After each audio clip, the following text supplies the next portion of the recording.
बहुत समय पहले की बात है। एक छोटे से गांव में हरिया नाम का एक किसान रहता था।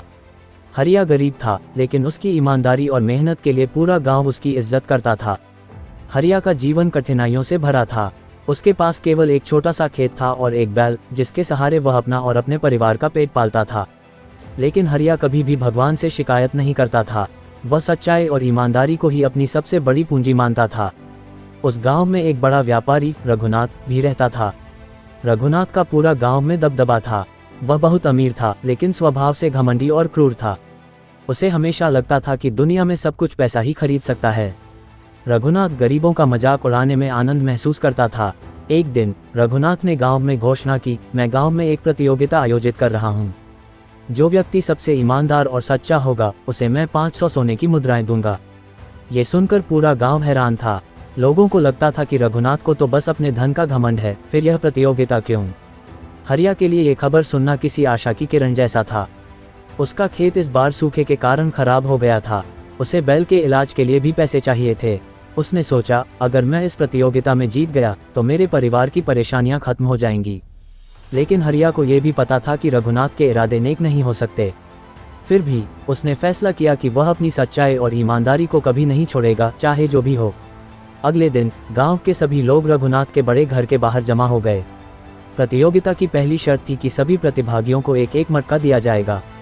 उस मटके में कुछ गेहूं के दाने थे। रघुनाथ ने कहा, इन दानों को 6 महीने तक अपने पास रखो और इन्हें उगाने की कोशिश करो। जो सबसे अच्छी फसल लेकर आएगा वही विजेता होगा। हर किसी ने मटका लिया और अपने अपने घर लौट गए। हरिया ने भी अपने मटके को बड़े ध्यान से रखा।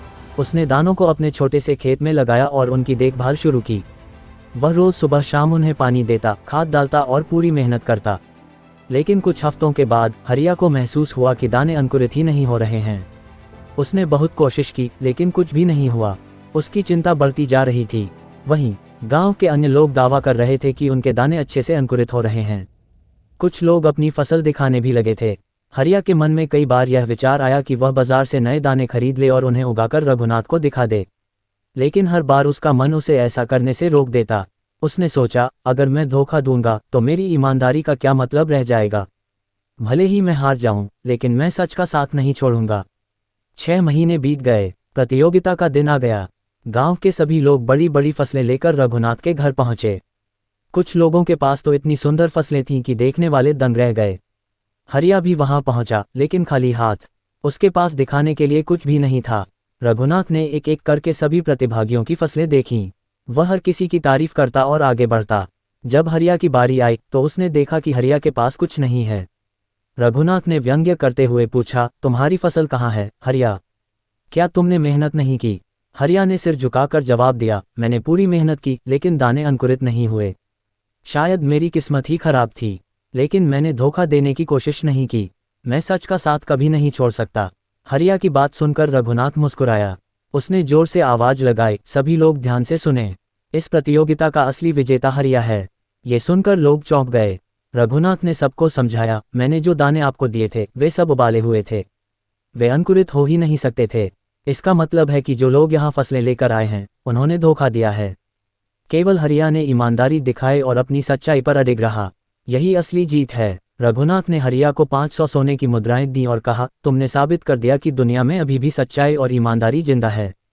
मैं अब अपने जीवन में तुम्हारे जैसे ईमानदार व्यक्ति से प्रेरणा लूंगा। गांव के लोग भी हरिया की तारीफ करने लगे। हरिया ने अपने इनाम का उपयोग अपने खेत को बेहतर बनाने और अपने परिवार की मदद करने के लिए किया। ये कहानी हमें सिखाती है कि सच्चाई और ईमानदारी का रास्ता कठिन हो सकता है, लेकिन अंत में जीत हमेशा सच्चाई की होती है। चाहे परिस्थिति कैसी भी हो, हमें अपने मूल्यों पर कायम रहना चाहिए।